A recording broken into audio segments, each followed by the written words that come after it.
And hello and welcome to Media Musings. Today we are in belated honor of Bastille Day. We are talking about Les Mis, even though that's not the same. It's not the same revolution, but it's close enough. Damn it! Damn it! Yeah. Damn it, Jen! It's not my fault. I wasn't even alive back then. Yeah. Yeah. Well, I mean, yeah. Damn it, Jen. Though I will say that, though it is, very much rooted in, post-revolutionary France, it does cover themes that are very, very topical right now. So I actually do have a special banner for that as well. Cool. Yeah. Cool. But anyways, so exactly, Scummer. It's not the 1789 revolution. It's the 1832 one. But like I said, it's close enough. That's only half a century different. Well, I mean, Bastille Day is, the French, essentially the French 4th of July, the French big patriotic holiday. So might as well do Les Mis around then. It was my logic, even though I knew that it wasn't the same revolution. But anyways, hello to Godless Scummer and Critical Cripple in the chat, and of course anyone who is lurking or may be watching in the future. I am OneRing42. This is my co-host, Jen from Jen's Little Corner.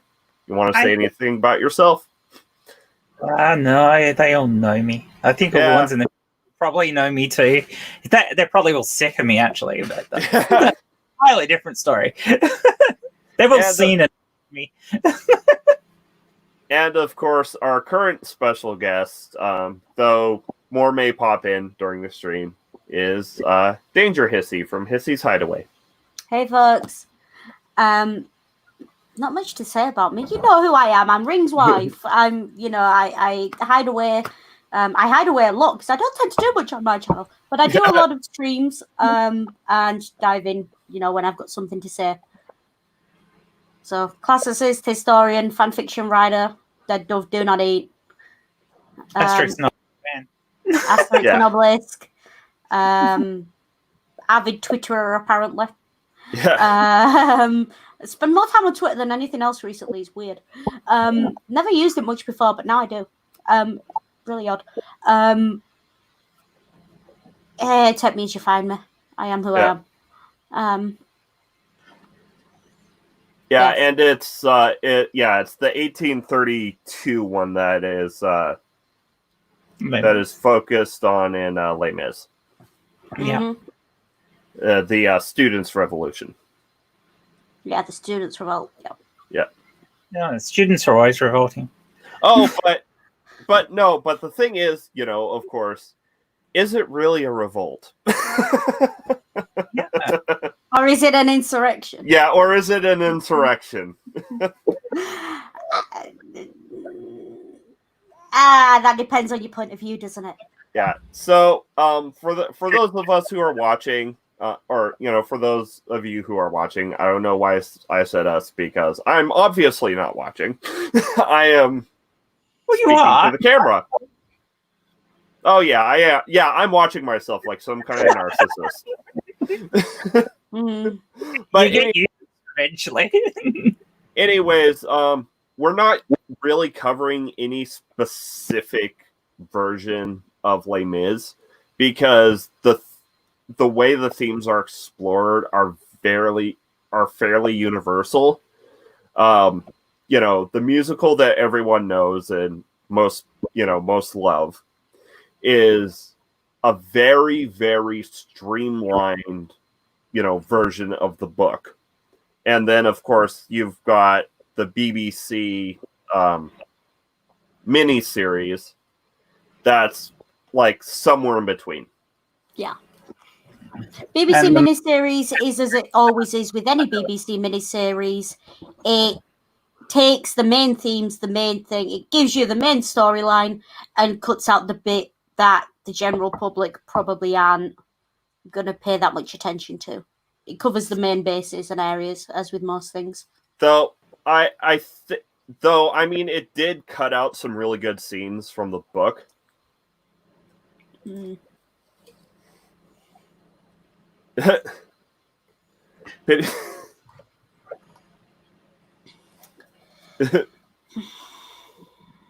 Because then it would have been 10 times longer because it'd have had more to rant about. They had Liam Neeson in it as well in 98. Also, he probably would have died before finishing it because Les Mis was published in like 1850. Victor Hugo died in 1885. So... Yeah. I think it was published in 1862, wasn't it, originally? Oh, yeah. So, yeah. My point very much stands. He wouldn't have had time to write a Les Mis 2 about 1871 before dying. Ring. Yeah. Look at the size of that book. It is a brick. If you can write that in faster than he could, then you've got room to criticize. Oh, yeah, I could have written it faster than he could. I could have skipped out on the book's long essays of what I think the themes are about. Hey, listen, the guy is an English teacher's. I can't decide if his worst nightmare or greatest dream. Yeah. Because let's be honest, the author telling you why the curtains are blue is useful. Yeah. Especially if you've got an English teacher like mine who liked to read all sorts into it. Everything was symbolism. Yeah, hold on. None of it was safe for work. Yeah, I'm just going to double check. And, yep. Godless Scummer is right. 1862 was the published date. Yeah, that's what I said. Yep. I think he was typing on correcting my 1850 guess. So the Deborah film was in 2000. Yeah. Yeah. And but before we really get into this, because one, Les Mis is very much an easy topic. Like in some ways, it's a much easier topic for media musings than others because the themes are like you don't really have to dig to try and find the themes because Victor Hugo straight up tells you these are the themes. Yeah. So before this, we're just gonna have like a couple, about a minute or so of fun. Which would be crueler? Hitting someone with Les Mis or hitting someone with Prisoner of Azkaban? Well, Prisoner of Azkaban's tiny. I think you mean Order of the Phoenix. Yeah. Which would be more cruel? Hitting someone with Les Mis or hitting someone with Order of the Phoenix? Well, given the fact that Les Mis in paperback is as thick as my hardback Order of the Phoenix, I'm going to say Les Mis. Yeah, You would physically. break them. Physically, you would break them. Yeah. It'd also be a hard slog to actually whack someone with because it'd be bloody heavy in a hardback. It is. Oh yeah.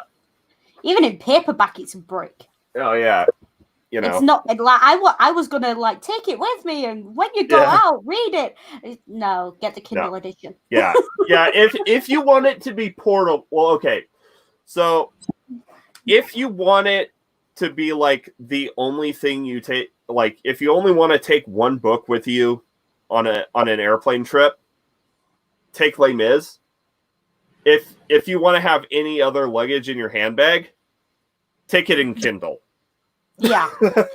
I should also point out, because I was going to listen to the audiobook of this, because we've been planning this stream for about, a fortnight at least. Oh. I was going to listen to the audiobook, and then I went and saw it, and I looked at it. And I've got the audiobook. I haven't started it yet. And do you know why I haven't started it yet? 5 hours. 67 hours. It's 67 hours, is it? Yeah. Yeah. Nearly 60 hours. You could probably get it down to like 20 if you cut out the lengthy essays. Yeah, but the essays are kind of the point of the book. Yeah, it very, like, reading the book, it very much feels like the story itself is just there to keep the reader engaged, while Victor Hugo lectures them about what he thinks about the poor and revolutions. I so much prefer the musical and the movie adaptations because it drops all the crap. I will say that Les Mis as a book is one of those books. It's a classic, yes. It is also what's known, especially in my mind, as what I call a dyslexic's nightmare. It's so long I've forgotten the beginning before I get to the end. Yep. Yeah.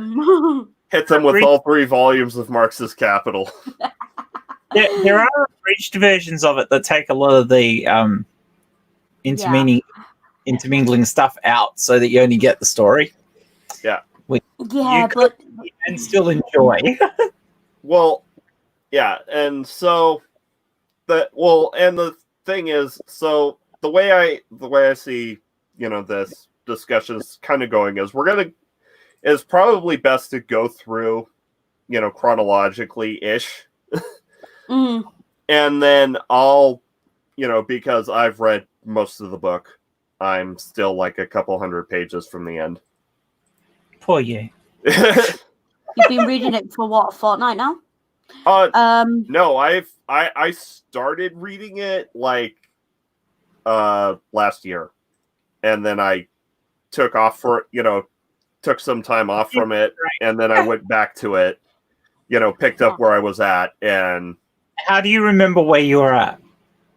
I've got a bookmark. Yes, but do you actually remember everything that you read before? Yeah. Don't question he's got like just shy of an eidetic memory. He's like Rain Man with that. I just when didn't it comes say to books. photographic. I hate it when people say photographic memory. Yeah. No, I said eidetic. Yeah, but I know. He's like, he doesn't have to reread an entire series before the new one comes out. Yeah. Bastard. I've got a pretty good memory for the stuff I read, but I get lost sometimes with the fiction. So. Yeah. Well, this is why I like last week when we were talking about Dresden. This is why I can't say much about them, because I'm essentially waiting for the series to finish so I can binge the lot. Yeah. That's how I read. This is my thing. So yeah, you're gonna have to wait a couple years, because I think Dresden is due to be finished at book 20, and he's writing about 1 to 2 a year. Yeah. And same with a series of unfortunate events. I read the first 12, then the 13th one came out, and I had to read them all again. Yeah. Well, that's just frustrating. But so, anyways, my problem is I forget who the characters are. Not who they do, but then because I've got a shit memory for names, even characters in books. So, like for this, I actually brought up the list of characters so I could remember who the fuck they were. Yeah. I know who they are, but their names just completely elude me. Well, and you'd probably really hate the book then, because Jean Valjean alone has like 5 different names in the book. No, it's at least. No, he does, because it's a major theme in the book, isn't it? Regeneration and Oh yeah. Yeah. He's a Time Lord? Not that kind of regeneration. Spiritual regeneration. Reinventing himself. Yeah, he's got like. In fact, I'll bring this. I'll bring it up again when we get to the scene. But there's this great scene in the book where Monsieur Fauchelevent, which was the guy who had gotten pinned under the cart in the beginning, is a groundskeeper in this convent, and he's talking and he says, this convent that Jean Valjean had accidentally broken into while trying to escape from Javert.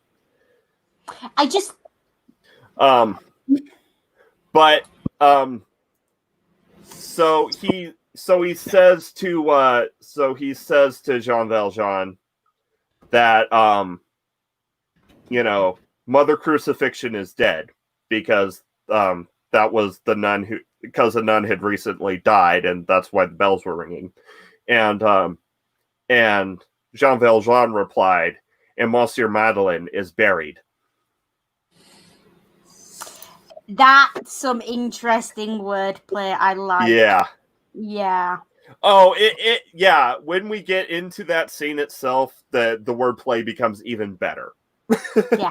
Anyway, back to the beginning as we were going. Otherwise, we're never going to get there. Yeah. So this is worse than the Odyssey. We're 15 minutes in and we haven't got to the start yet. Yeah. So the beginning of the musical and the beginning of actually, no, probably not. No, the BBC miniseries does things strictly chronologically. But so the beginning of, the musical, it starts in Toulon at the galleys with Jean Valjean being released. In the book, we're not even introduced to Jean Valjean until like at least 10 chapters in.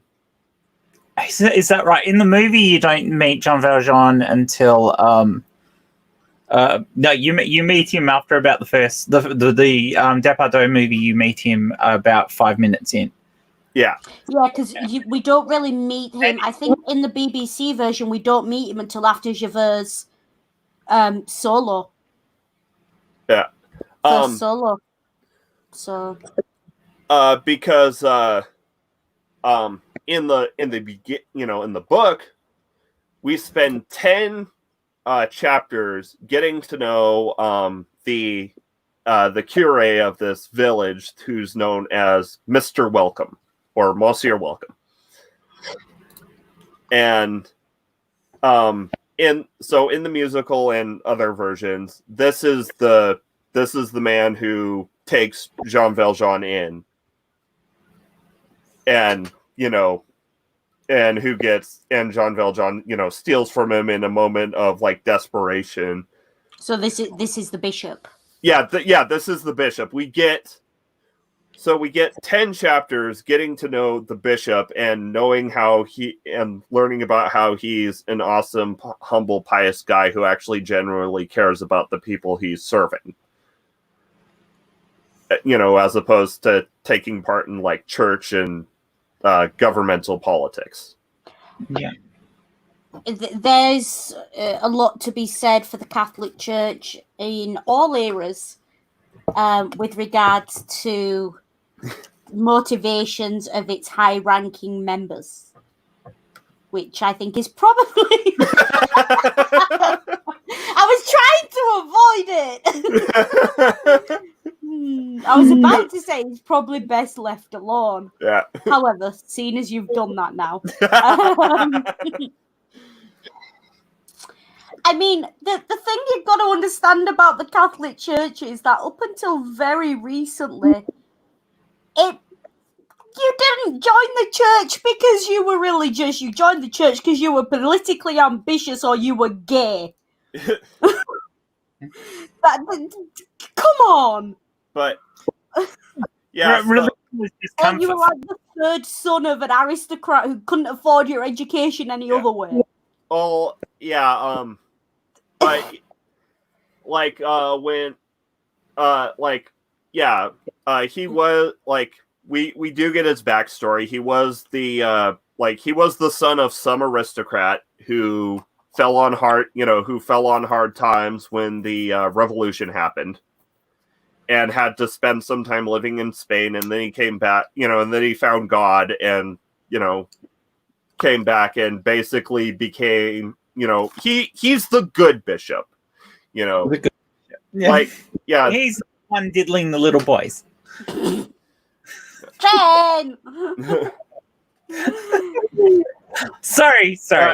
No, he's the one, he's the one, how every piece of media has the one genuinely good priest.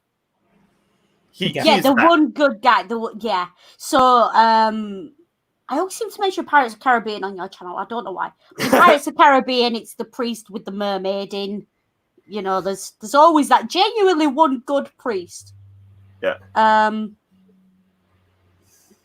Which as an ex-Catholic always gives me weird feels because I'm just like. And hello, Sammy Jenkins. Glad to see you joining us. I don't know, the idea of this, there's always one good priest. It kind of. I wonder how much the church pays for that. Well, funny thing is, if I remember right, Les Mis was actually banned by the Catholic Church for a while. The Catholic Church has banned everything for a while. That's true. The Catholic Church has banned the Catholic Church for a while. Yeah. That happened, seriously, Google it. But yeah, so Jean Valjean having been released from prison and labeled as a dangerous criminal has to go around with his yellow passport, which we're going to put a pin in the use of color for now. And is basically a social pariah because no one wants to treat him like a man because he's an ex-con. And then I'm gonna hold the comment that just popped into my head until a little bit later regarding that when we come back to it. So should I get that banner ready? No, because the comment I'm going to make is not particularly topical as such. Okay. It might have been topical about 80 years ago.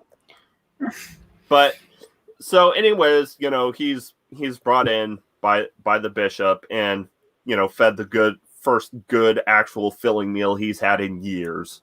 Yeah. And he has and Jean Valjean doesn't know how to handle it, and he kind of snapped a little bit and grabs what silver he can take and leaves in the night. And the bishop's housekeeper starts going on about how the silver's gone, and he's like, that's fine, we have wood, we have pewter, we can make do, we don't need the silver. Obviously he needed it. He like I said, he's that humble, good bishop who would rather use what he has to help people and live in poverty than enrich himself to make a gold-plated cathedral. It does remind me, personal anecdote alert for a second. When I was a kid, we were out in town centre doing shopping somewhere, and my mum lost her purse.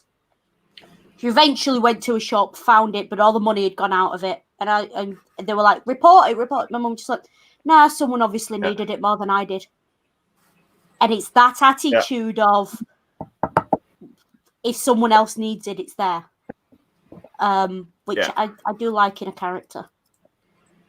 And, and then, so the cops grab Jean Valjean, drag him back to the bishop. and and then the bishop, essentially pardons him. And he's like, no, I gave him that silverware, but he forgot to take these, silver candlesticks as well. And they become a motif throughout as well. And then he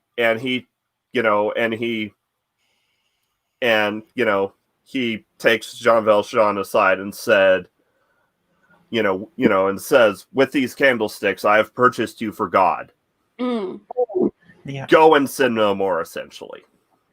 Yeah, it's that does translate very well into the song in the musical and the part of the musical. And it's an interesting, the phrasing of it kind of sends shivers down your spine a bit, doesn't it? Yeah. It's in a devout world, in a world where everyone is very devout, you can understand why it would be heartwarming. And it is very heartwarming, but I think looking at it from a modern viewpoint, it's also terrifying. Yeah. And it almost feels as if he swapped one form of incarceration for another there. Yeah. Which we will put a pin in slightly for now. So many pins. Yeah, so many pins. So Jean Valjean goes off with, his silver, and he's having a crisis of consciousness. And Conscience. He's not having a crisis of consciousness. He's not about to. Yeah, he is having a crisis of conscience, and he runs into this. He runs into this kid on the road, who's flipping a coin, and the kid drops the coin, and Jean Valjean notices it and puts his boot over the coin, and gets into an altercation with the boy, and the boy, runs off, and then Jean Valjean instantly regrets it and tries to find him, but he's gone. And we kind of leave off with Jean Valjean at that bit. And yeah, it's one of those, it's old habits die hard, isn't it? That's what that's all about. Yeah. And the book transfers its attention to another character. And the BBC miniseries does this, actually starts here, because this is it either starts here or it starts at Waterloo, but this is the earliest this is the earliest what's the word, chronologically, the book goes, aside from possibly Waterloo. And we meet Fantine, and she's living in Paris, and she is the mistress of a rich young, aristocrat who's, studying at the university and basically sowing his wild oats. And, it goes on for a few chapters about how, she's having a wonderful time and how she's fallen in love. And then, him and his buddies and, have their, have her and their gaggle of mistresses, each one's paired off. And then they take her, they take them to this restaurant, and they throw this, big, wonderful, dinner. And then they skip out on him, with a note saying, yeah, sorry, we've got to get back home and get married for political reasons. It's been fun. Yeah. And I can't remember if they stuck him with the bill or if they paid, or if they said that they and they stuck him with the bill. Yeah. And Fantine learns that some of those wild oats took root. And she's nice euphemism. Yeah. Thank you. And she has she has Cosette, and she leaves Paris because she can't find any work in Paris. As a single mother in a country in that era, not surprised in the slightest. Yeah. And on the way to this city, Amsterdam, which has a reputation of having work for women, because of a big booming. It's a boom town, right? It's a boom town right now. She stops by to rest at Montfermeil and encounters the Tennardiers. Master of the house. Yeah.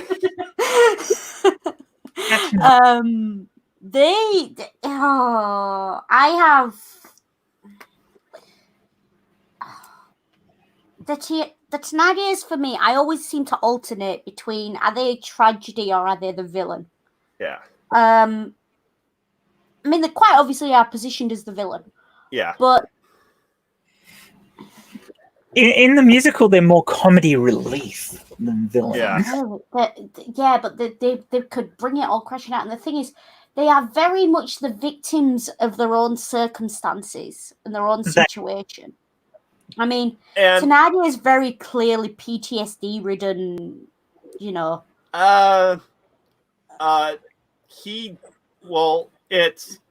It's heavily hinted at that he didn't actually serve. He was just he was just one of the people who he was like essentially a camp follower. And when the battle was, but I mean, you don't have to fight in a battle to be traumatized by what you've seen at a battle. Yeah. But or he was like one of the local lads who, when the battle was over, went to get while the getting's good. Yeah. Mr. and Mrs. Thenardier are very much portrayed as lower class social predators. Yeah. Oh, definitely.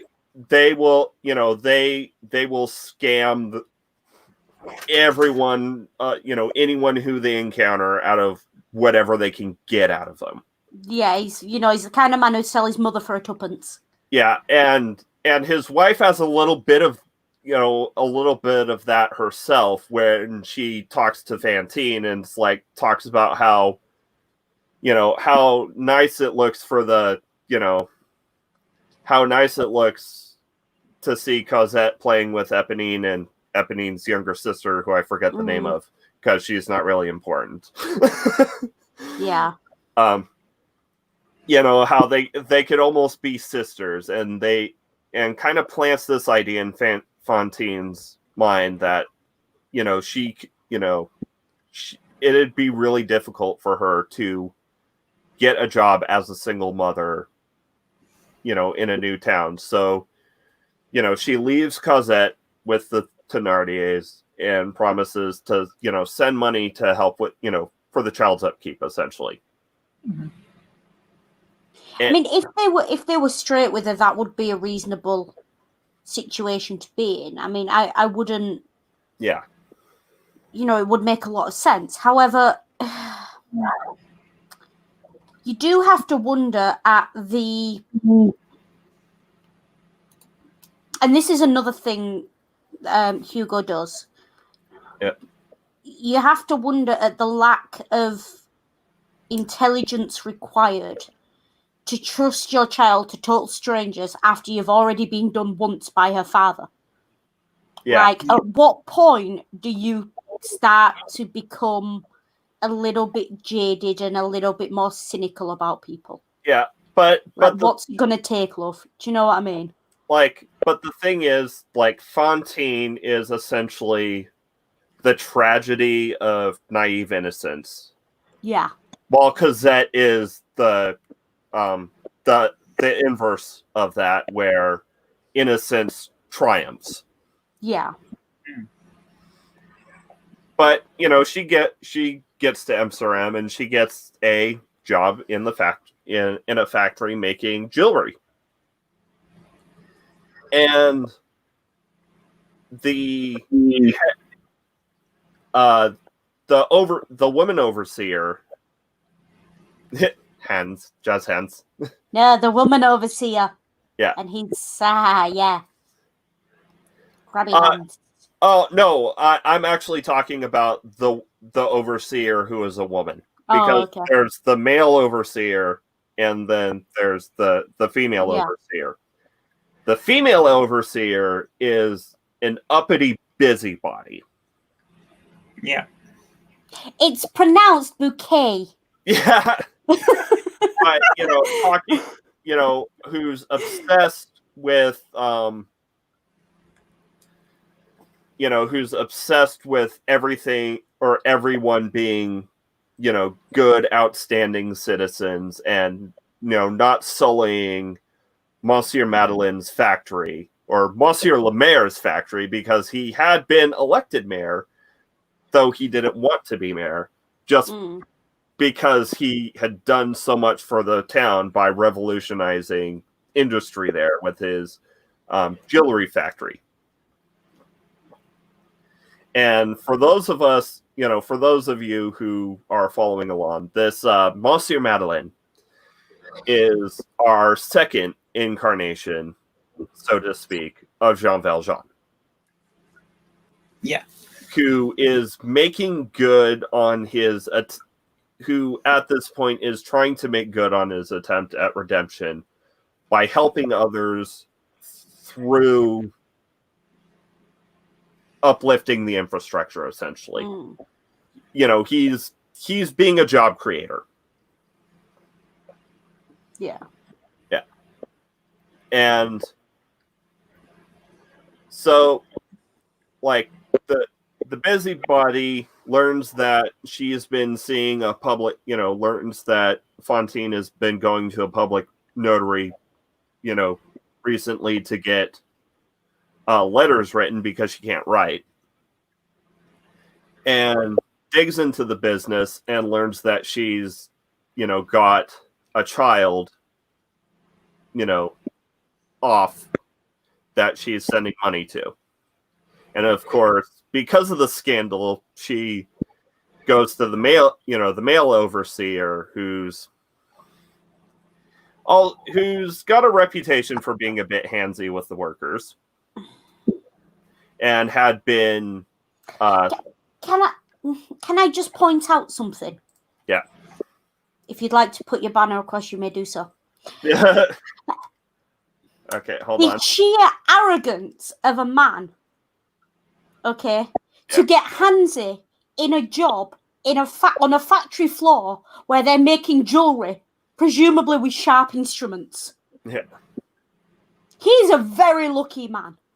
Yeah. Can I point out, how did none of these women turn around and just make sure he couldn't do that again? Yeah.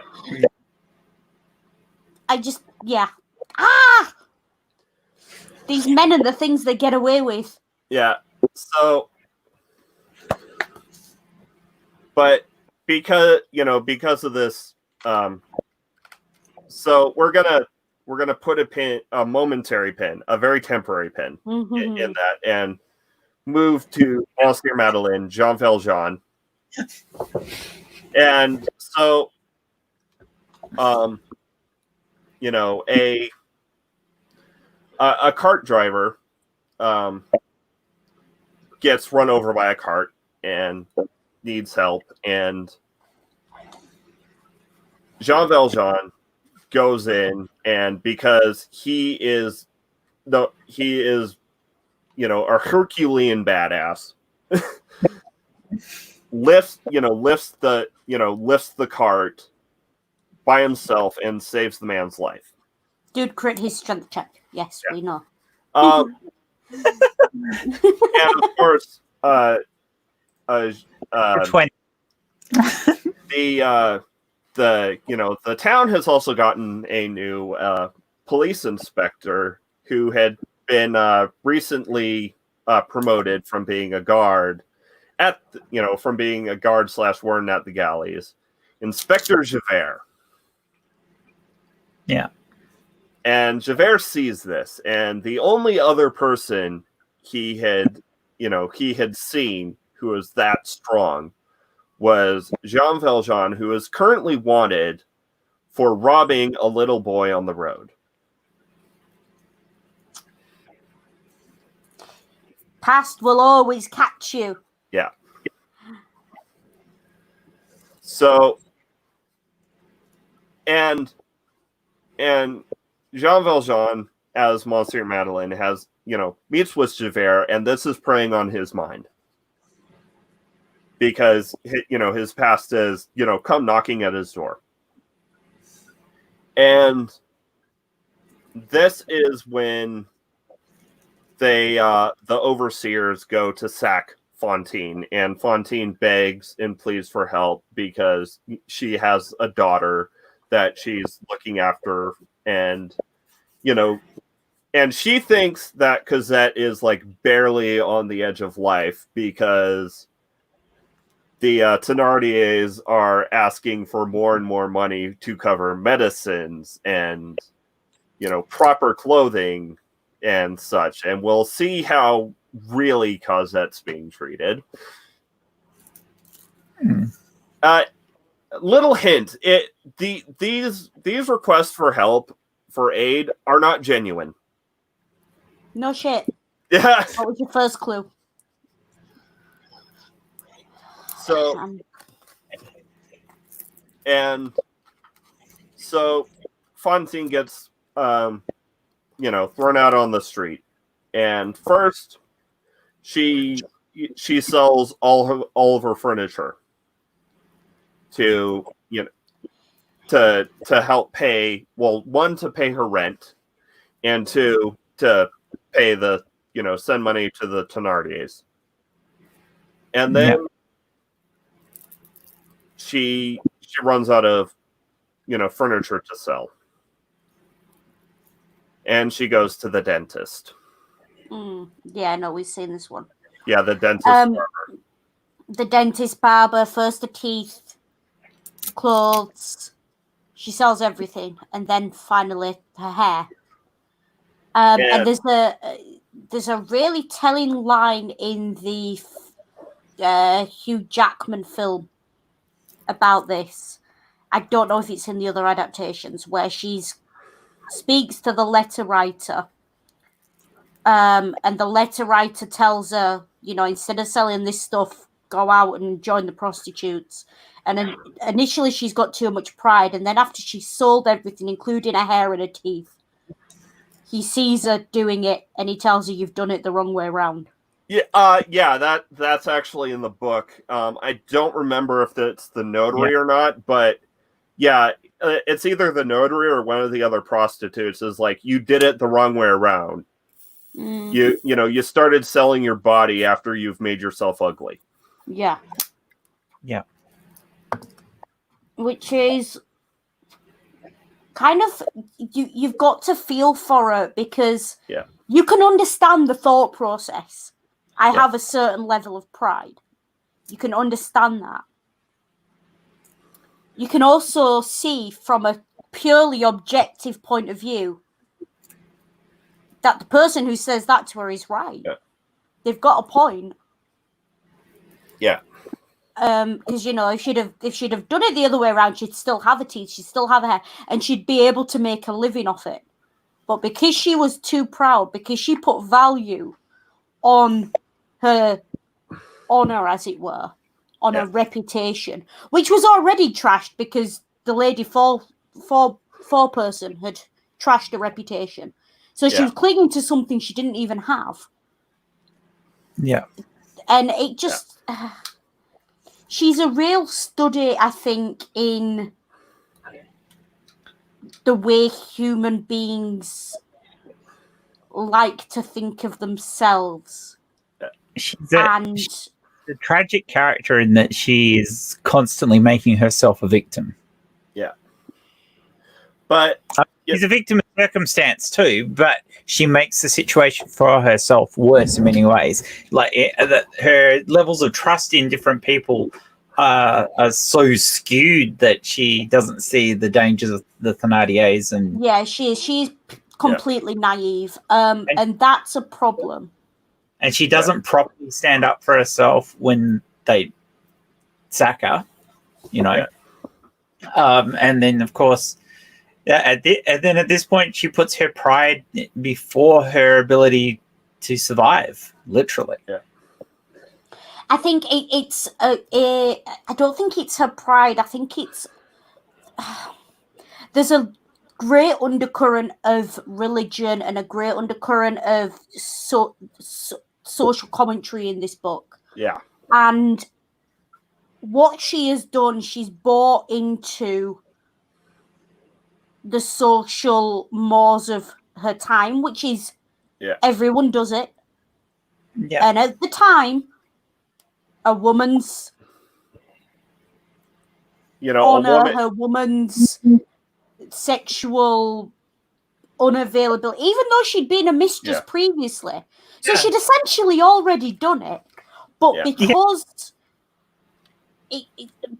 of the way it was, she had a very odd set of priorities. She prioritized one thing above all else. Yeah. And it only when really push came to shove did she bite the bullet. Whereas if she had just sat down and thought, hang on, and looked at herself objectively, she would have realized that she didn't need to do that. She was in a position where she's a beautiful young woman with a child, but she decided that she was above certain things. There were certain things she would not do. And on the one hand, you can applaud her for that. You can say, okay, these are your lines. This is your moral code. But it was less than useless to her. Yeah. It was actively harmful to her to stick to that moral code so stiffly until she didn't have any other option. And ironically, she ends up becoming the biggest driving factor of the plot. Yes. But, so she gets into an altercation with, I can't remember if they made it like the overseer getting adaptations, or if it, I can't remember if it was like some other rich bastard. Just some rich prick passing through, wasn't it? Some rich student or other. Yeah. Who essentially tries to sexually assault her. And she you're selling it, so that means I can take it. Go whistle, dude. Yeah, and she, defends herself, and of course, since he's the rich noble person, he can sell it as, oh, this whore attacked me. When Javert shows up, and of course, the letter of the law is, all that matters, and the law is the law is the law. Yeah, because the whole thing with Javert is he's leader of the law. Yeah. Which becomes a major, again, I'll put a pin in it once I've said this, but becomes a major point of his character arc, that he begins to grasp that the letter of the law is not always the spirit of the law. And that becomes something that his character cannot A, articulate, but B, then live with. Yeah. Fontaine needed to join a union. Yeah. Solidarity. Yeah. But, and so... I don't have a red flag handy. Yeah, and Jean Valjean, steps in and realizes that Fontaine is the same woman that he had let the overseers just summarily fire because he was too preoccupied with his own personal drama. Mm-hmm. And so and also, because this is 19th century literature, and this is going to come up again, there are certain tropes that must be observed. Everyone's related to everyone else. No. That's not the trope I'm bringing up. That's in American literature. No, actually, it's. Sorry, I was joking. But no, the trope I'm bringing up of 19th century literature is, tragically, Fantine has tuberculosis. Everyone has tuberculosis in 19th century literature. Yeah. It's, everyone at some point coughs into a handkerchief, sees blood and goes, and then dies tragically about 10 pages later. Yeah, so, she's burning up with fever, so, Jean Valjean mollifies Javert and, puts Fantine in the hospital. And I can't remember if it's before this, interaction or shortly after. I think it's shortly after because Fantine's in the hospital for a few weeks as Jean Valjean is working with her to get all the pieces into place to bring Cosette to her. And reunite them so he can right this wrong that he had done. But he learns that he learns that the law thinks that they have the infamous Jean Valjean because a vagrant was picked up and, that fit the description. Yeah. And so Jean Valjean has a crisis of conscience. And this is one thing that the book goes into a lot better, in my opinion, than the other adaptations I've seen. Because in the other adaptations, after mulling it over a bit, having his, should I stay here and make things better, or should I go, and, let someone take my fall, or should I go and right this injustice that's about to be perpetrated, but, that no one will ever know about except me. And he decides to go off and make sure that that an innocent man doesn't get sent to prison for life for what he had done. Yeah. His priorities are yeah. But the thing is, in the book, in various film adaptations, it's basically one scene of deliberation. In the book, Jean Valjean has to freaking work to get to the trial in time. He suffers setback after setback after setback. He hires a cart, the cart breaks down. He has to buy another cart off a farmer just to make it there in time. Yeah, you'd think, given that he's a religious person, he would have thought after a while that God was telling him not to. Hold on. Because Scummer brought up a topical storm. Yeah. But we're just gonna leave that there. Yes. Yeah, there are going to be a lot of novels in about 15 years where people die in approximately 3 weeks after spending 2 weeks asymptomatic. Yeah. That's how that's going to go down.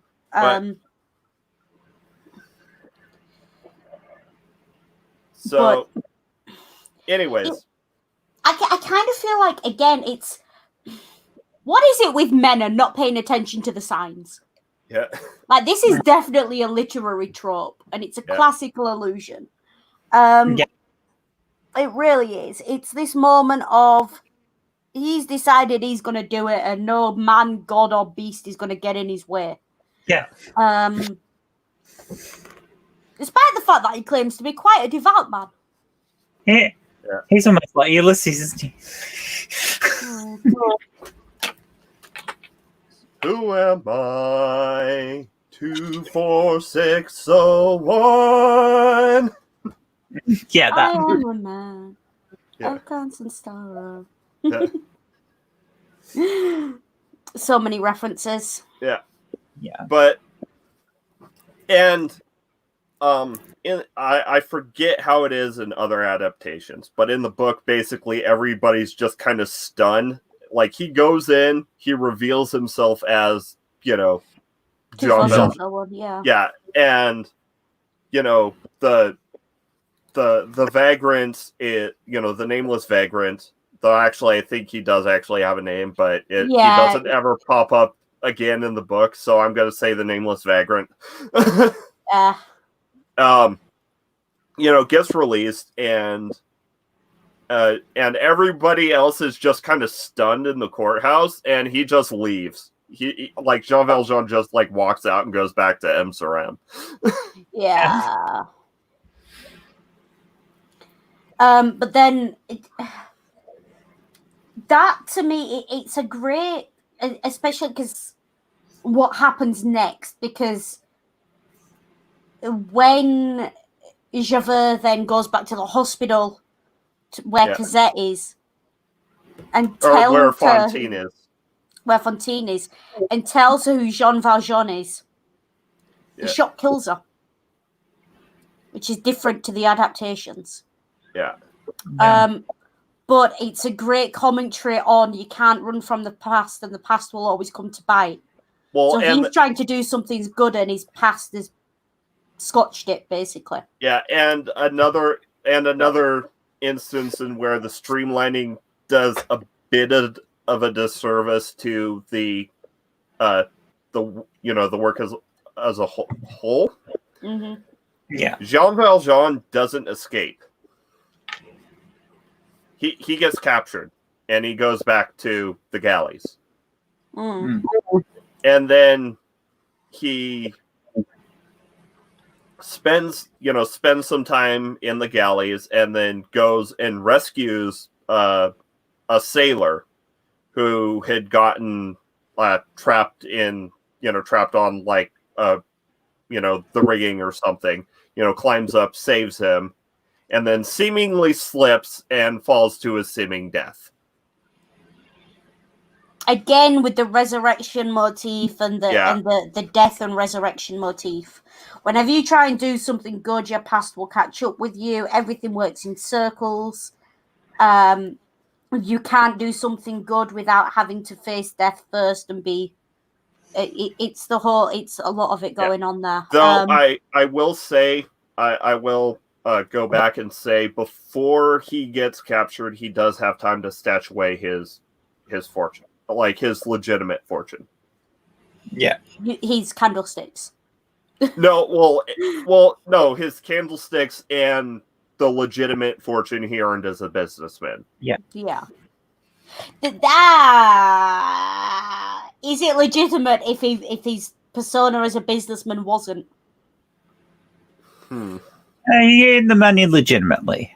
But if he faked being a God-fearing, not an ex-con, in order to build the reputation that helped him earn that, is it all built on a lie and therefore not legitimate? Oh, the only thing he faked was not being an ex-con. Yeah, but it's still a lie that it's all built on. Yeah. So, anyways, I just thought I'd throw a spanner in the works there and play devil's advocate. Yeah, Jean Valjean returns to Montfermeil wearing a yellow coat. Tie a yellow ribbon round the old oak tree. But it's all yellow, I'm aware. Yes. Yeah. Really good.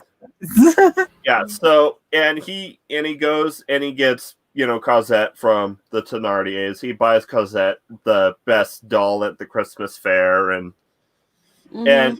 and sees that the Tennardiers have been essentially treating her like a slave, worse than a dog. And, Cosette's wearing rags, threadbare rags, doesn't have socks or shoes, and is, beaten and forced to work while the other two daughters are doted upon, and the male baby is essentially ignored.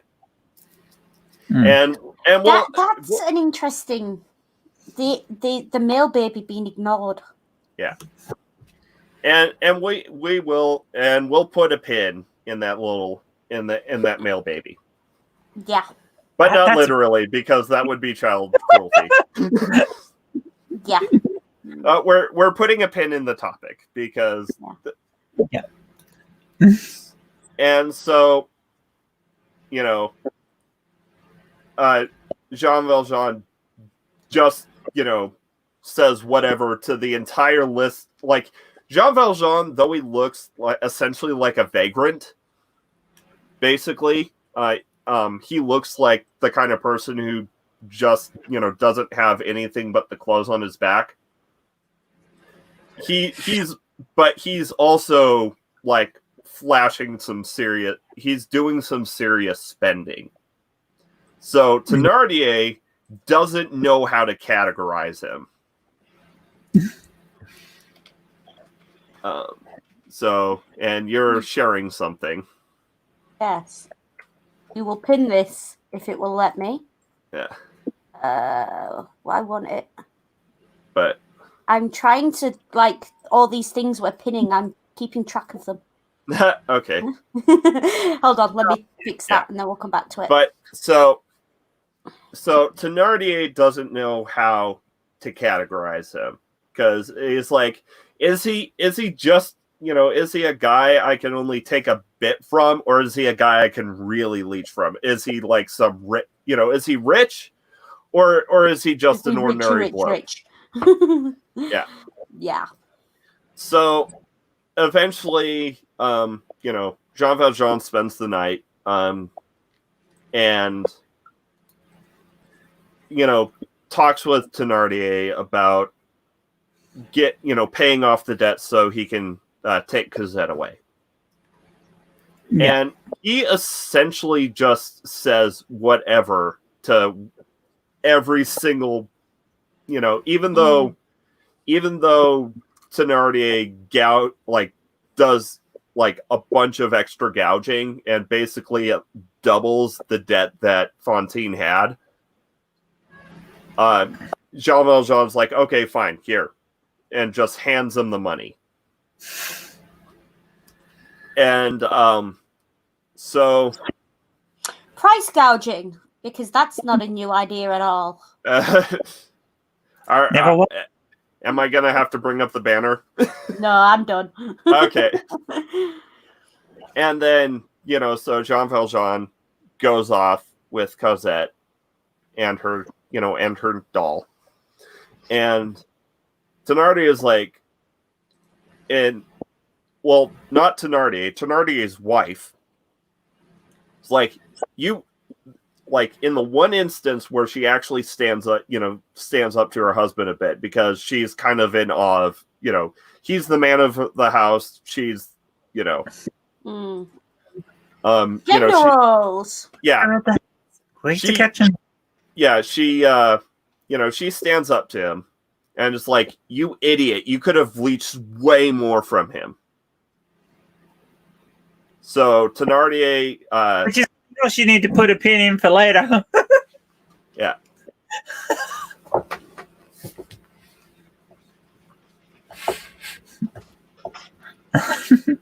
Yeah. So that comes back. Yeah. So yeah, Thenardier runs after Jean Valjean, manages to catch up with him, because, you know, Jean Valjean is walking with a little girl, and, you know, she needs to stop and rest. And dude, you're the strongest. You're strong enough to lift a galley. Pick her up. but Men! But no, he does pick her up, but he's being very careful to, you know, keep it at a pace where she can be comfortable. And Thenardier, who he is anyway, so Thenardier tries to mug him, you know, in the woods, and Jean Valjean's like, oh no, he doesn't have a pistol. He just, I forget if he like actually did have a pistol, but like forgot to load it or something. Also, like, you skipped over something that's quite important symbolism for this book. Yeah. When Jean Valjean collects Cosette, it's Christmas Eve. Yeah. He's literally framed as her savior, her angel. Yeah. He's his son. Which is kind of interesting because in the book, there's a small tangent about a local legend where, like, the devil will, be seen digging, and if you follow him, you could like get, you can get the treasure that he buries, but it would be cursed or whatever. And like some people still go after it despite the curse. And one man is, like the town drunk had mentioned seeing the devil digging in the woods. Mm. And we know that we learn that this is Jean Valjean recovering funds. Yeah.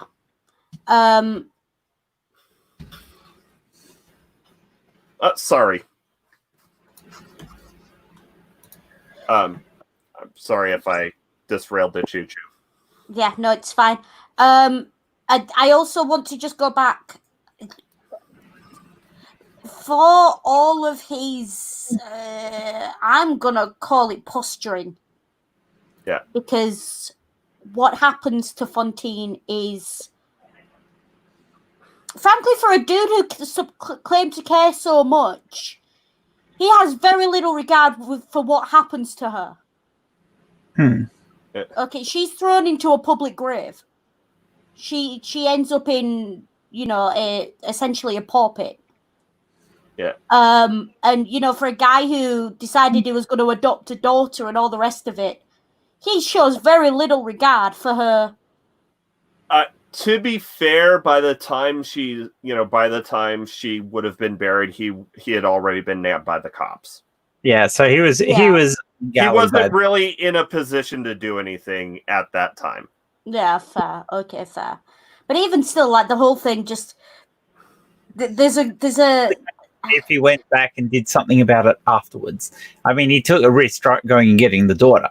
Yeah, well, and I mean, there is a lot of historical instances of poor people getting incredibly disrespectful burials. Yeah. Still happens.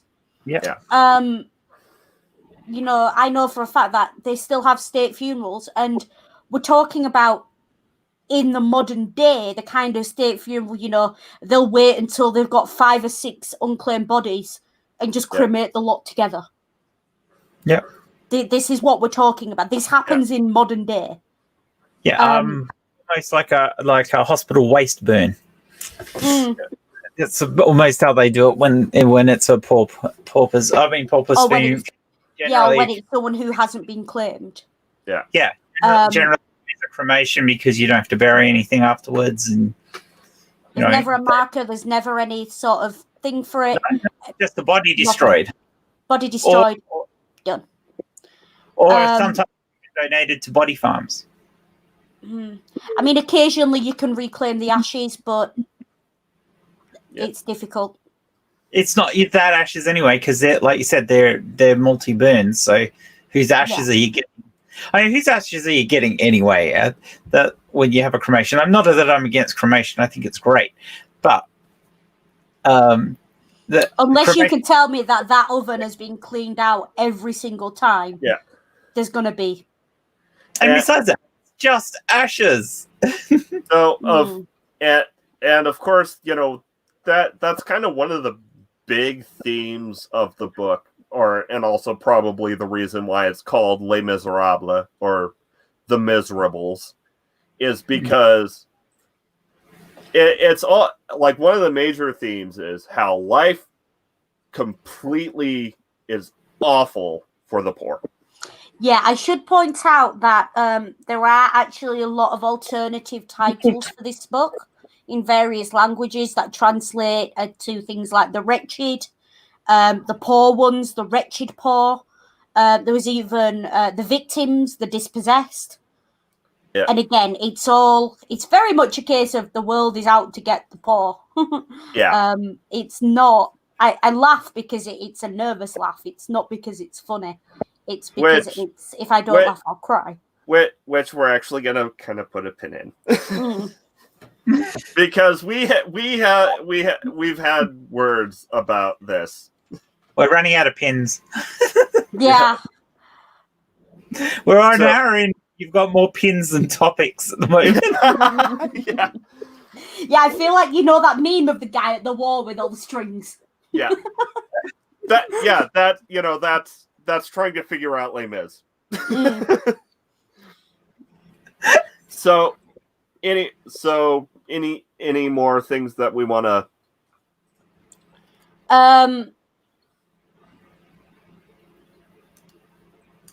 with the obviously there's the faked death.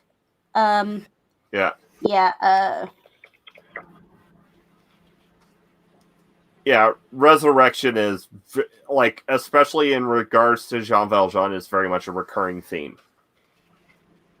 Resurrection is a hell of a thing. Mm-hmm. Yeah, we're running out of pin space. So then obviously we've got he takes Cosette, and initially they're living in what is, let's be honest, abject poverty. Yeah. In a little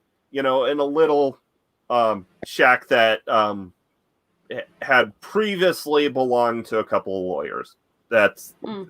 We only know that because Victor Hugo is nothing if not thorough. Yeah. And for the record, Thenardier didn't have his gun. That's why he went home. Okay, yeah, and Jean Valjean had a cudgel. Yeah. But and then obviously Javert catches up because of course he does. Yeah. Oh. Guy's like a dog with a bone. Yeah. Okay. Because the reason Javert doesn't actually catch him at this point, or didn't catch him at when he first spotted Jean Valjean, is because it's mentioned in the book that at that time the Paris police is having a bit of a public image problem, and it would look too bad for him to just grab an old man off the street. Time. Yeah. No, yeah, I popped it up. I popped it up briefly, but yeah. So police and image problems. Yeah. So Javert takes that extra takes the extra time to make sure that it really is Jean Valjean, to the point of disguising himself as a beggar.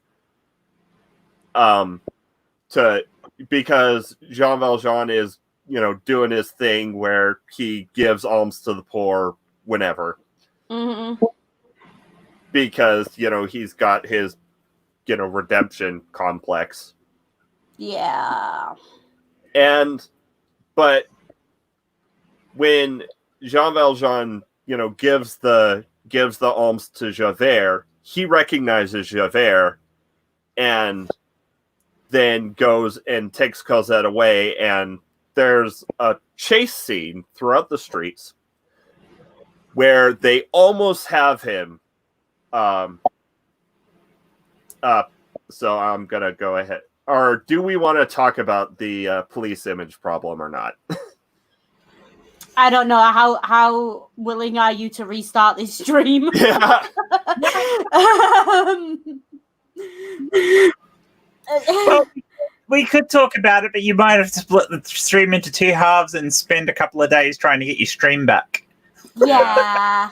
The thing is, with the police, it's the problem is the only representation of the police in this book we have is Javert. Yeah. Javert has a serious problem with thinking for himself.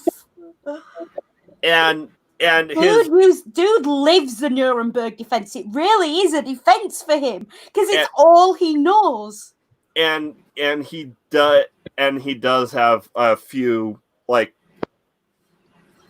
he does like state in, or it's stated that he he does think it or whatever, but he's like he would have he's like, I would have caught Jean Valjean if it hadn't been for the red tape.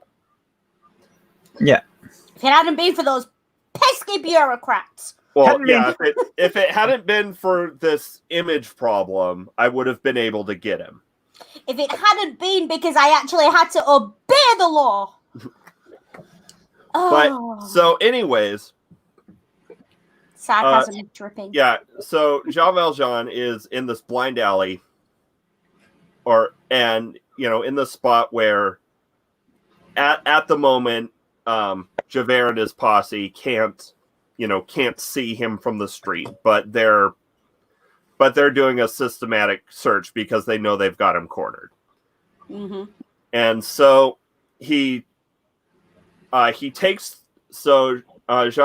takes the rope from a street lamp that hadn't been lit, because this is 19th century Paris, so it's gas lamps. Yeah.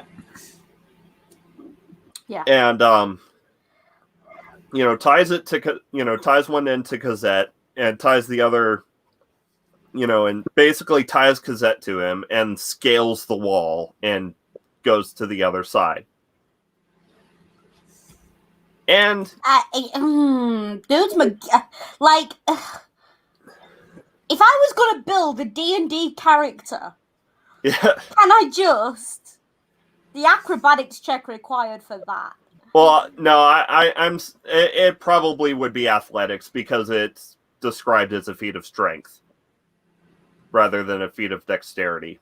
Yeah, plus the sleight of hand required to tie the knots and things. Yeah. But and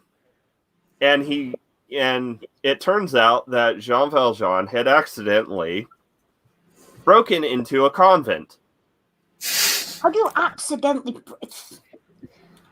What is it with this dude and running across religious people at really the wrong time? And because 19th century literary tropes, we can actually remove one of these pins,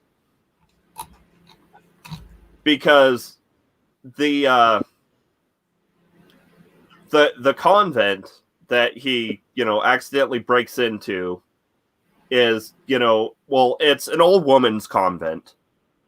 It's like strictly like no men except the gardener is ever allowed in. Like even the undertakers have like a room that's not part of a convent that the gardener, takes the coffin to, and they'll, and they take the coffin away. But this convent also happens to be the convent where Monsieur Fauchelevent, the guy who had been run over by the cart, had gone to live in as the gardener. One good turn creates another. And the timing is also rather fortuitous, because it's not the Mother Superior, but one of the mothers of the convent, Mother Crucifixion, because in this convent, all of the head sisters are named after Stations of the Cross. Okay. Yeah. Because that's not thematic at all. Yeah. So. Wait, hold on. If there are 14 mother sisters, how big is this convent? Like, it's a fairly small one, but it's like super, super strict. There are 14 Stations of the Cross. And Yeah, but they didn't say they were all the Stations of the Cross. They're just all named after Stations of the Cross. There doesn't have to be 14 superiors. Yeah. And I'm still wondering how one gardener manages to maintain an entire convent. Yeah. There's So enough gardening as well. and because they also the gardener has to wear a bell. So the women hear him. It's probably a silent convent. And well, also where they've sworn off contact with all men. Yeah, So, that's par for the course. Yeah. So like they can hear him approaching and then avoid him. Yeah. It is a bit I mean the whole thing of a bell, my brain's just sort of going unclean. Yeah. Shame. Yeah. Shame. Ding ding ding. Oh. Yeah, like a leper's bell. Game of Thrones reference. Yeah. But so Mother Crucifixion had just died. Did she come back 3 days later? So, but the thing is, it comes back as Mother Resurrection. But the thing is, Fauchelevent is freaking out because obviously he wants to help, Father Man Matt saved his life. Yeah. Yeah. But he's like, I can help you, find a place here, but we have to get you out first, because they can't find you already in here. And so they decide to smuggle Cosette out in a basket and have her wait with some relations of Fauchelevent. And then he's like, well, how do I get you out? Can't you go out the way you came? And he's like, no, I can't. I'll be seen. And I can't be seen. Well, it turns out that Mother Crucifixion had a certain last request. And she requested to be buried under the altar of the convent. And of course, the Mother Superior is like, yeah, you're going to make sure this happens. The government be damned. And the, Fauchelevent's like, well, we've got to figure out how the, what to do with the empty coffin, because the undertakers will come for a coffin. And if it's empty, they'll know the jig is up and we'll get health inspectors and the government will shut us down. And so he goes back to Jean Valjean and they chat. And he brings up this, Mother Crucifixion thing. And he says, Mother Crucifixion is dead. And Jean Valjean replies, and Father Madeleine is buried. Trying to hit to Fauchelevent that, you have a body that needs to go out and you have an empty coffin that needs to be filled. And it takes him a while to, it's like three different times he's, Mother Crucifixion is dead and Jean Valjean replies and Father Madeleine is buried. So they smuggle Jean Valjean out of the convent in the coffin and bury him. Again with the death and resurrection. And, I mean, at this point, the only way you're killing the dude is with a stake to the heart. And he's a limb. Yeah, so and then, but unfortunately, there's a new gravedigger, and Fauchelevent can't do what he was planning and get him drunk and just take his card, and take his pass, because the convent only buries people at night, and there's a special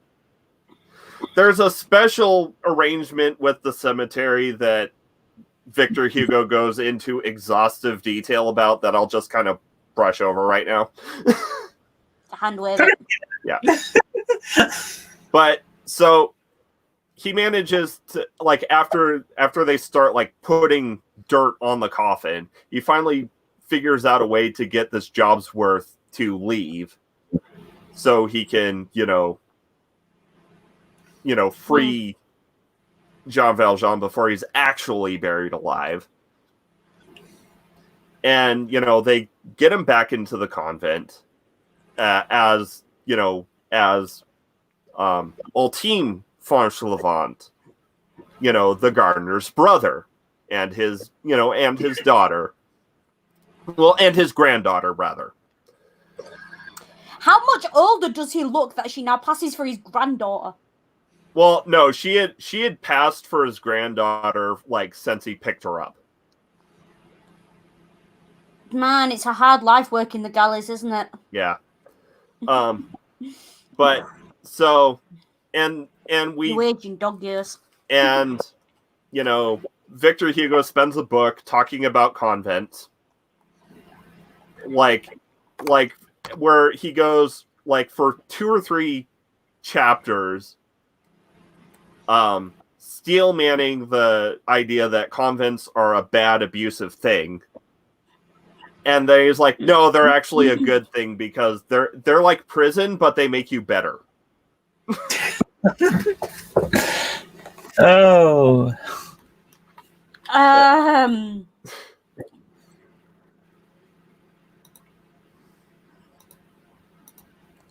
Dreadful.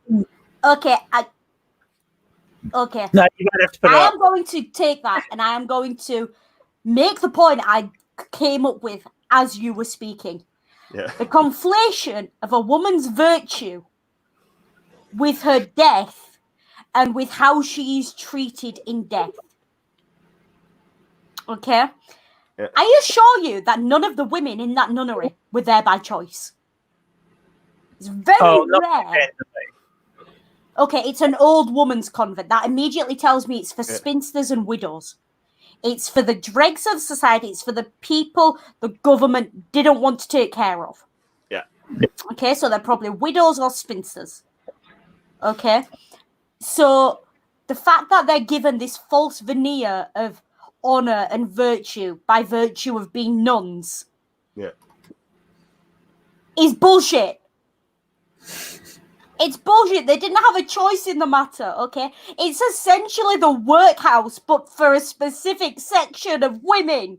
That's what it's for, okay? Just because they happen to be slightly educated and walk around in habits doesn't... Yeah. And especially when you see those women, the only difference between those women and Fontaine is the fact that they went to the nunnery. Okay? Because she was in a position where she had a child, where she was alone in the world, which is exactly the position most of those women would have been in when they joined the nunnery. The only difference is the fact that they happened to do it when they were in a major city that had one. That's the only difference. And it is these quirks of circumstance that make and break people's lives. Yeah. And though I will say in his book-long essay on convents, he does expand the concept out to other monasteries. So he's talking about monastic lifestyle as a whole. Except that he's not expecting men to join a monastic lifestyle, is he? Because he's deliberately focusing on nunneries. No man in history has gotten a woman pregnant and been made to join the priesthood, okay, or become a monk because he got someone pregnant. Yeah. Okay. Women throughout history, she gets pregnant, she gets dumped in a nunnery. Yeah. It's a serious issue. And it was a serious issue up until very recently, where women's lives were just not valued, and the children born out of wedlock were just not valued. And it's a serious issue with Catholicism and a serious issue with any religious culture, whereby the children carry the sins of the parents. Yeah. When, I'm sorry, since when is doing something that is a biological urge a sin?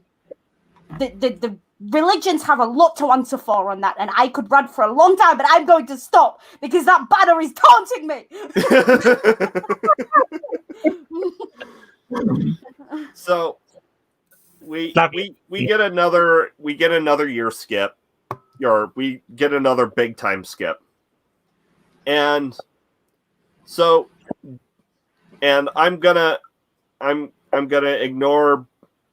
hold off on being introduced to the section of the book where we're introduced to Marius right now, because I'm gonna wrap up the yellow theme. Yeah. So, Jean Valjean eventually figures, well, so the convent the convent / school, because it was also a school, or it had a school attached to it, had always figured that, Cosette would grow up to be a nun. Well, she's educated by nuns. Nuns are the only women she knows. Yeah. It's kind of expected. They gave her an education. She's going to give them the rest of their life, because, you never do something for nothing. You never do something out of the good of your heart.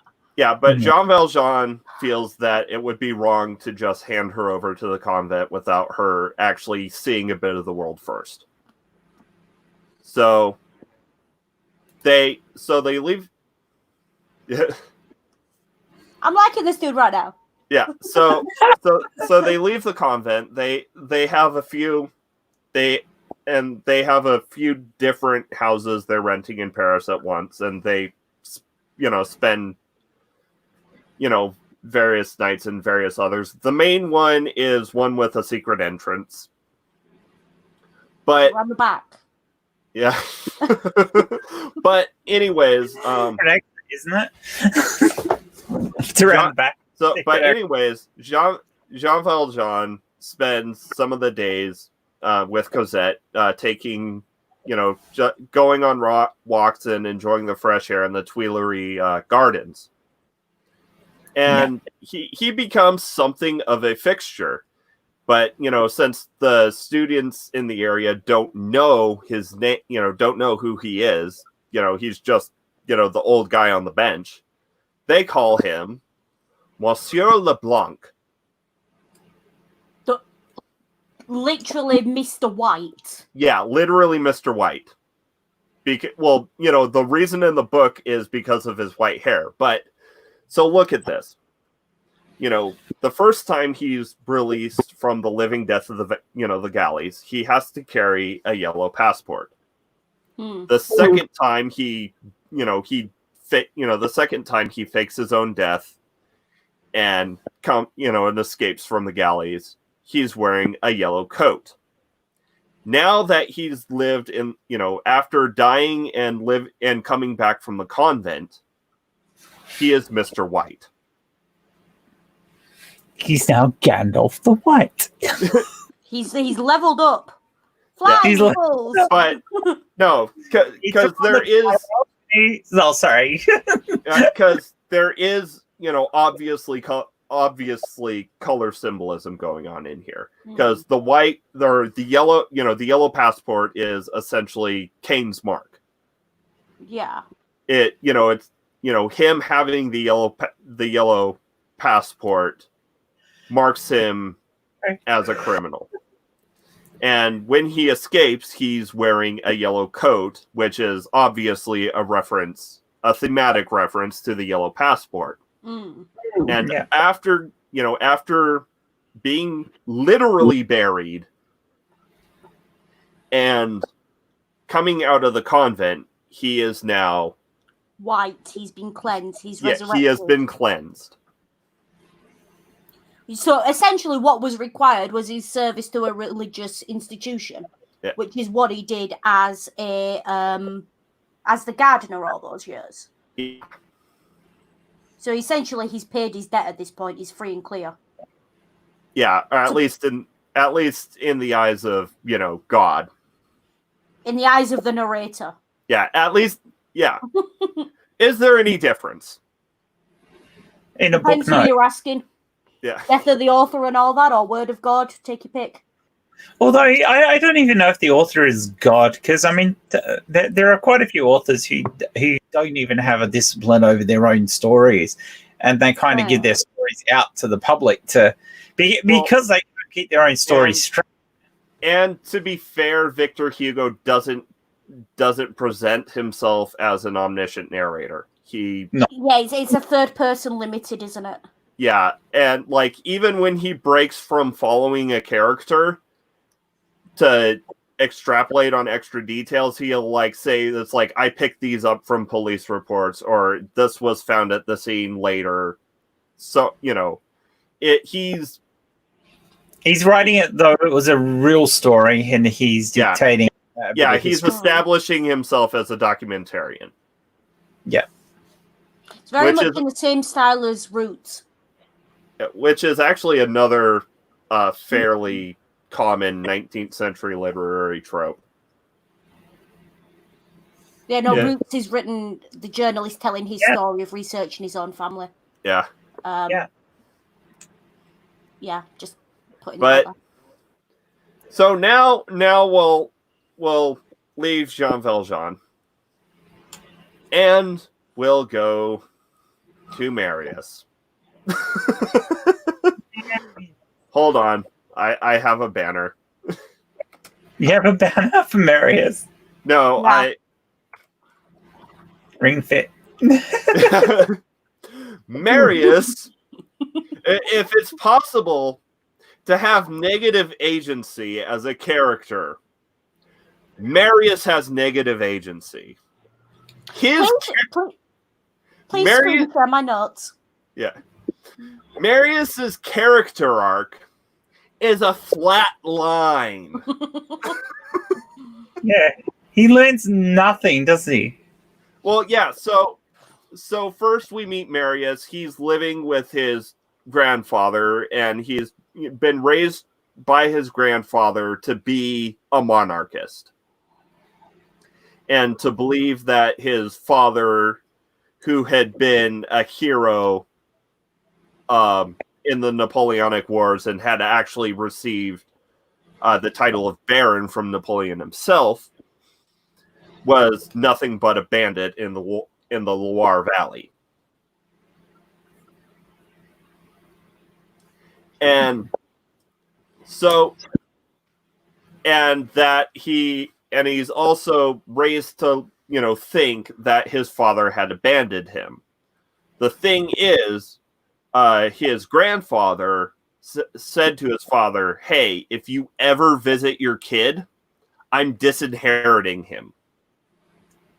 And so the only way that Baron Pontmercy or Colonel Pontmercy ever actually got to see his kid was when every so often he'd go into Paris and attend the same mass that that Marius would be at, and he'd just kind of watch from afar and cry.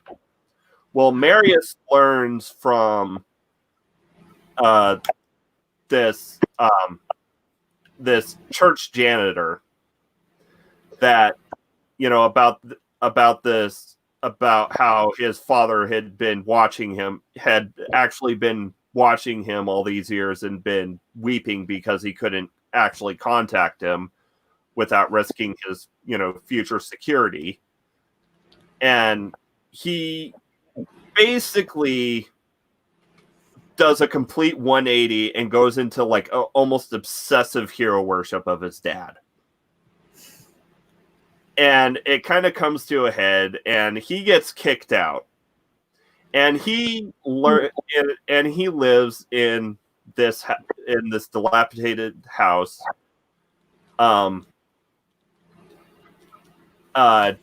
just down the hall from the Thenardiers, which he doesn't realize that it's the same Thenardier that had saved his father at Waterloo. But even though Thenardier was actually looting his body, and he just happened to be alive.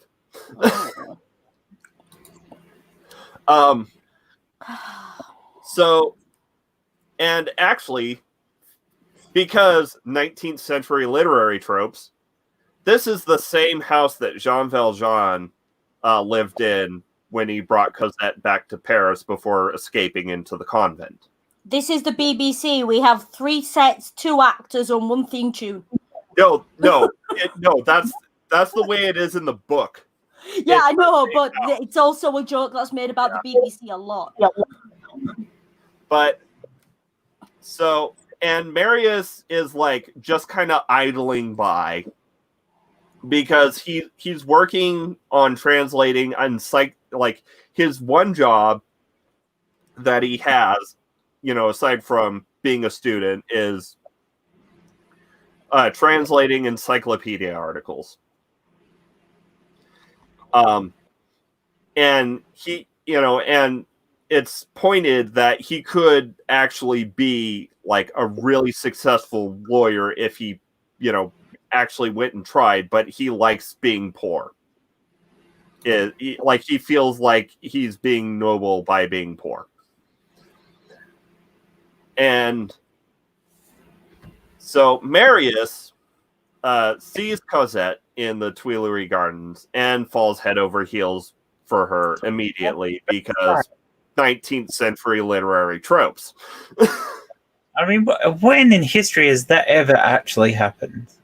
I mean, it happened in The Godfather Part 1. Yeah, but I mean, in actual history, did it ever happen? Okay, so We're definitely fallen in lust, but in love. And I'm gonna have another slight ring fit. So he starts kind of creepily, stalking him or stalking Cosette. He's kind of being a creepy stalker. Like in a modern context, he's being a creepy stalker, but 19th century literary conventions. But In which they are still creepy stalkers, but they're written by men, so men don't really like that. But so I'm gonna pause because you're gonna appreciate this classical illusion that Victor Hugo drops. Is it could be said in the same way that, or it could be said that Marius approached the bench in the same way that one could say Hannibal marched on Rome.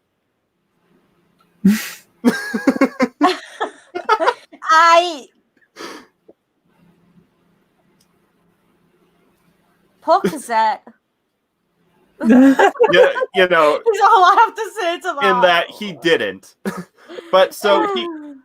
But he starts showing up in his one good set of clothes day after day, just kind of being near the bench, but not actually approaching it because he's, because he's Marius and indecision is his one character trait. He's a whiny fuckboy who can't make his mind up. Yeah. So, and the thing is, the way this scene is written at the first point, it looks like Jean Valjean, picks up that someone's hanging around him and then moves from the house, and then just leaves because the reader could very well surmise that, hey, Jean Valjean thinks that Marius could possibly be a police spy because the porter, in fact, asks Marius a couple of times if he is a police spy. Yeah.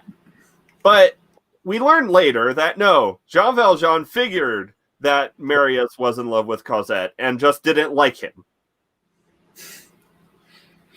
Damn it, Hugo. You already had this good, you could have left it as is, but no, you had to go back and again, more tropes. Yeah. And of course, because 19th century literary tropes, Cosette also had at essentially the same moment, they essentially share a glance and they're both instantly smitten with each other, but neither approaches each other because 19th century literary romances You actually got to wonder, did Victor Hugo actually have any personal romance in his life? No, but several people have written fan fiction about this book. Really? The reason I've taken my glasses off is because I'm currently scrolling through the list of there is quite a lot more than expected / fan fiction of this fandom between Javert and Jean Valjean. Not all of it is as wholesome as you would hope. I have several bookmarked for later. Because it's me. Yeah. So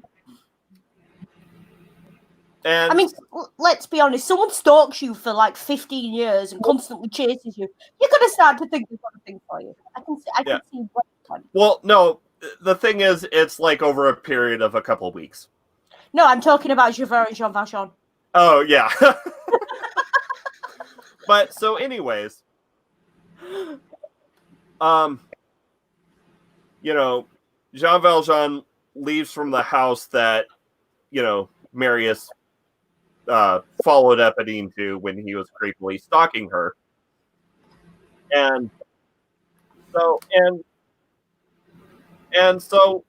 during this introduction to Marius, we also meet Monsieur Leboeuf, or Mabeuf. Monsieur Mabeuf. Mabeuf. I just like hearing you say that because it amuses me. Who unfortunately isn't in any of the adaptations. And I kind of understand it because he doesn't get much screen time, though he is much more of a character than Marius, even though that's like an exceedingly low bar to try and get over. Like he's this old botanist who's basically just got a couple of hobbies where he tries experimenting with indigo to try and get it to grow in a French climate. And also he likes reading old Latin books on folklore and demonology and spirits and stuff. Yeah. And he's John Winchester. Yeah. But anyway, and we also meet Eponine as, an actual person with agency rather than a cruel little girl. And we learn that Eponine has a bit of a thing or it's hinted that Eponine has a bit of a thing for Marius. Because she asks him to, she's like, oh, you call me thou. And that thing, and I'm going to talk about translation for a few seconds. Because French has a formal and informal you. Yeah. So in the French, it was probably, you call me tu, or you call me vous. I forget. I can't tell if tu is the informal, vous is the formal. Well, yeah, vous is the formal. So I can't tell if it's being more, so it's probably, you call me tu. It like a lot of there's a bit of a thing in this section of the book about different characters calling each other thou. And that's very much an artifact of translation, in my opinion, because French has a formal and informal way of you, and English doesn't. The English doesn't have that, but also the formal you in French is the plural. Yeah. So it's kind of that. It's the thou and thee, isn't it? It's comparative to thou and thee in older English. Yeah. But so at least in the translation I'm reading, it has you normally, and then when it's given special significance, it's thou. Yeah, so I think that if she's saying call me tu, it's a translation of, oh, you can call me by my nickname. Yeah, It's kind well, of, you know, yeah, if you go to meet someone and you say, "Hello, Mr. Smith," and he says, "Actually, you can call me John." yeah, It's that. yeah, I can't. Well, I can't, because the thing is, thou is only really used in like in the book is only used in very like personal relationships. Like for instance, Cosette and Marius call each other thou. Mm-hmm. And also when okay, minor pin because we are getting to it. So but in running into Eponine, Marius finds out that Thenardier had been writing various letters out to various, you know, people around town using different identities to try and get money from them for, you know, whatever struggles he's alleging to in the letter. And Marius ends up paying for their rent, for like 3/4, or, you know, or something like it, for quite some time. Either before this or after this. I forget exactly. And you know, he gives the letters back to Eponine. And she gets all stoked about how she, you know, she's delivering letters to people, and she's like, I can write too. And she writes, the bobbies are coming, the cops are coming, to show him that she can write. So, but then over the course of this, we learned that one of the people that Thenardier is addressing these letters to is like the benevolent gentleman at such and such cathedral is Jean Valjean. So Jean Valjean, being the charitable, guilt-ridden person that he is, comes with Cosette and brings a small amount of money, but mostly brings food and bedding and clothes. You know, giving necessities rather than straight cash. Yeah. And you know, and as they're approaching, Thenardier goes and like breaks the window and does everything in his possible to make them look in as abject poverty and as possible. In fact, forget if it was Eponine or, well, actually it wasn't Thenardier who broke the window himself. It was either Eponine or his wife, and she cuts herself breaking the window. So he tears a strip from his shirt and bandages up, talking about, this is good, this is good. And you know, so, the other daughter's crying, and the wife is trying to quiet the other daughter. He's like, no, let her cry. This is good. And so he spins the sob story about how they're behind on their rent, which is a lie because Marius had actually paid it. And, you know, how they need this money, more money. And Jean Valjean's like, okay, I'll come back with the sum later. And he's like, okay. Jean Valjean leaves.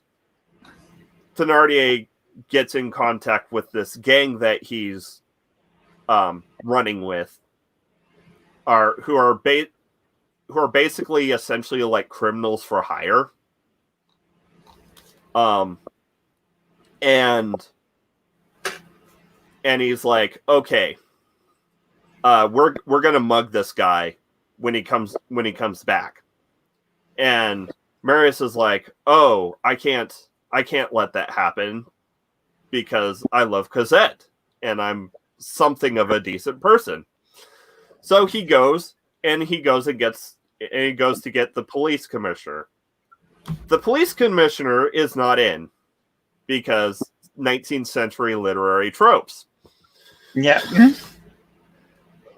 I should have made a banner that was just because 19th century literary tropes. Yeah, I've been waiting for that, to be honest. Yeah. But it's too far into the stream to do that now. But the inspector happens to be in. And of course, the inspector who is in is Inspector Javert. Is there no other copper in the whole of France? Like I said, 19th century literary tropes. Everyone runs into everyone. So Javert is like, okay, I've heard of this gang, and what I want you to do is I'm gonna get some of my men, and we're gonna lie in wait outside the building, because it's too easy to escape from that building. Don't ask me how I know, I just know. Because everyone because the reader knows that Jean Valjean eluded him from that very building. He's like, okay, give me your key. Here, have my pistols. You're going to go into your room and you're going to watch. And then when the moment's right, fire a shot into the air and I'll come bursting in. So Marius goes back to his room and and he watches and learns that his roommate is also, or that his flatmate is also the Thenardier who had rescued his father. So he spends the entire scene just watching, racked with indecision between I can't let them mug Cosette's father and I have to help Thenardier because my dad told me to. He literally spends the entire scene, which goes on for several chapters, just being the audience point of view, racked with indecision. Hashtag ring fit. Yeah, hashtag ring fit. So, Jean Valjean shows up and, gets jumped and overpowered despite how obnoxiously strong he is. And gets tied all but one hand because Thenardier has him write a letter. And as he's dictating this letter about how Cosette will get this greater amount and have it, and deliver it to them, or how he wants this, amount released from the bank, etc. Yeah. He goes, it's like, okay, do you call your daughter thou? Oh, yeah, just write thou. And so he, is like, thou hast, need to, what, he dictates this letter, gives it off to one of his flunkies, seals it, gives it to one of his flunkies, and the flunky leaves. They wait a bit, and Thenardier is going full on comic, or full on villain monologue about how you've had it too easy. I deserve to have some nice things, even though, going on about how his family's starving, though it's noted that he had been previously smoking a pipe. He was affording, it was noted that he was affording himself his own, himself's luxuries rather than looking after his family, because having his family appear as if it was in abject poverty was his meal ticket. And he's, and actually the way Marius finds out that it is, Thenardier is and the scam was he was going to try and sell Jean Valjean the ensign that had, that showed someone bearing, someone picking up, his supposed act of rescuing the colonel is what he used for his, ensign, because his ensign was called like the Sergeant of Arms at Waterloo. But so anyways, he comes back and it's like, or the flunky comes back. The flunky's like, I couldn't find her. I was given the wrong address. And Tennardiers like, what could you gain? Like, turns to Jean Valjean and says, what could you gain from giving me the wrong address? The wrong address. And like a full-on action hero, Jean Valjean says, time. And then busts out of his... and then busts out of his bonds and like grabs the brazier out of the fire and grabs like this red hot poker and stabs it into himself. It's like, yeah, you can torture me. I'm not going to talk. I'm not going to let you harm Cosette. And Marius is standing there, pistol in hand, gun cocked, racked with indecision. It's like, do I help him or do I help Thenardier? Just being the audience POV. And then he's like, wait, I can help without, I can help them both. And so he takes the note that Eponine had written to prove to show him that she could write, and tosses it through the crack in the wall. And of course the note says the bobbies are coming. The police are coming. Yeah, the police are coming. So Thenardier picks it up, recognizes her handwriting, thinks she'd thrown it through the window.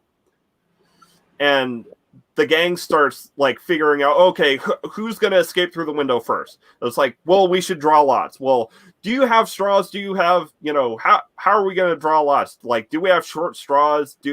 Are we going to pull names out of a hat or something? And Javert busts in through the door. Is like, I have a hat you can use. No, seriously, this scene is like something out of like straight up out of like an 80s action flick or something. Yeah. Yeah, and so, Javert gets everyone, and except for Jean Valjean, who leaves in the confusion, because obviously he recognizes Javert, and he's like, well, why did the victim run unless he were a more important, unless he were a bigger fish. Yeah. And after, they had been, carted away by, like, right after they had been carted away from the police, Gavroche, like, walks up and he's like, and we learn that he was the male baby in the inn, because 19th century literary tropes. Yeah. Well, no, I'm not going to say because 19th century literary tropes, because this actually does make this is a thematic point in the book where Mrs. Thenardier hates everyone except for her daughters. Like, the only love that she has for anyone is, was for Eponine and her sister, who she doted on. So basically, when they moved to Paris, Gavroche was essentially left to run wild in the streets and make his own way. Yeah. And Gavroche is probably my favorite character in the book. He is a snarky, sarcastic, sassy boy or sassy young teen. He's written a lot more mature than he is depicted in like in other adaptations. And I think probably the reason they do that is because to Tug at the heartstrings. Yeah, tug at the heartstrings. And unfortunately, we're already 2 hours in, so I think I might have to skip the elephant scene. Oh. Which is Have we got a plan for next week? Well, you know what? Yeah, let's actually do. How do you feel about doing a Les Mis 2 next, or a Les Mis Part 2 next week? I'm up for that. Let's do it. Okay. I'll be away. I'll try and make this one. Yeah. So we're gonna go ahead and leave it on this cliffhanger. You know, Thenardier has been nabbed by Javert. Jean Valjean has gotten away for, for now. Cliffhanger. Marius is being useless as always. As always, and yes. we have somewhat just met Gavroche. Tune in next week for the conclusion. Yeah. It's a 2-century-old book. Exactly how much of a cliffhanger could it be? Yeah, fair enough. So I had to say that. So, and actually that'll give me time to Finish it. Well, that and write a banner that says because 19th century literary tropes. Because I've said that way too much. I just need a banner for it. Yeah. So, final thoughts on what we've covered so far. It's a hard slog. It's a great musical. It's a great book. It is a great book. It's a great... the adaptations are great. There's a lot more in the book than anywhere else. Yeah. But even the music is a bit of a hard slog too. I mean, the musical's nearly 4 hours, isn't it, or something? Yeah. Like that. It's ridiculous. We went to watch it in London when we were on honeymoon, and it was like 2.5 hours the first half, and then the second half was like 2 hours as well. And I've noted that they've skipped over several scenes. Yeah, they skipped over so much. Not even counting the books long essays, which they kind of managed to just kind of insert into the songs to and the music to give you the emotional weight and atmosphere.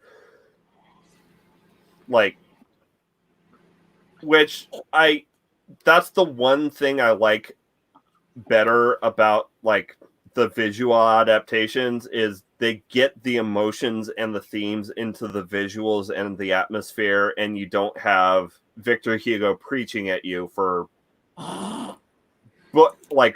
books on end in between scenes. Fair.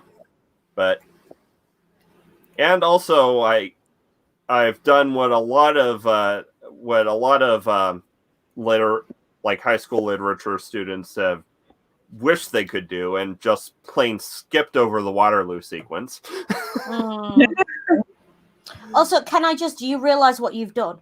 By this time next week, I'll have probably read the entire back catalogue of Les Mis fanfiction. It's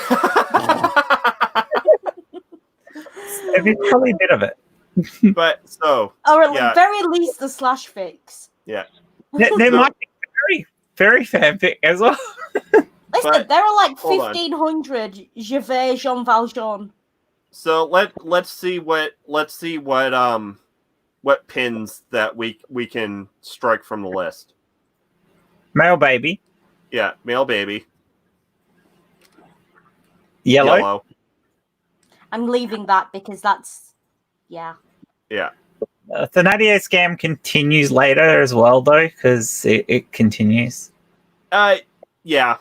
I feel like this should be at the top in capital letters. Yeah. Yeah. Resurrection tropes. No, I don't. Yeah, I think we can strike resurrection tropes. No, we can't because we haven't got through Marius yet. Oh yeah. We haven't. No, we haven't. Which means renewal stays and forgiveness is still there because Yeah. You can strike this after we've talked more about Eponine. Yeah. I'm just leaving to give you the excuse to rant next week because I know you will. Yeah, I like the entire the entire second half of the book unfairly completely centers around Marius.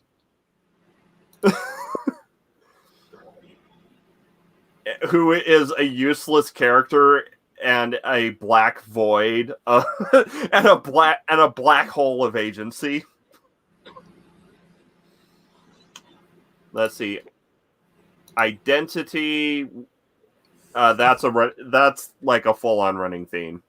I think. Fathers and sons. That's gonna be a running theme. This was me talking about how there's a lot of this on Eponine later on. Yeah. I think we're stuck with the rest of them. Those notes will read everything else. Especially because we're approaching Victor Hugo's book-long essay on slang. Yeah.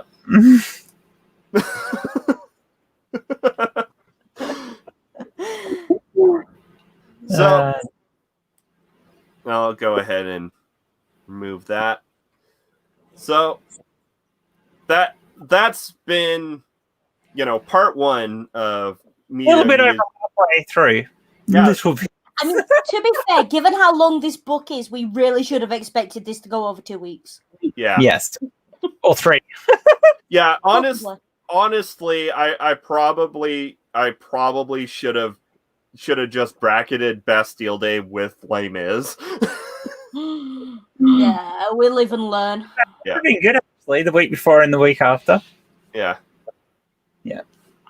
No, we did. But instead, I had to celebrate the release of Peace Talks, which was on the same day. Yeah. That's all good. So also, what? Not even that revolution. It's fine.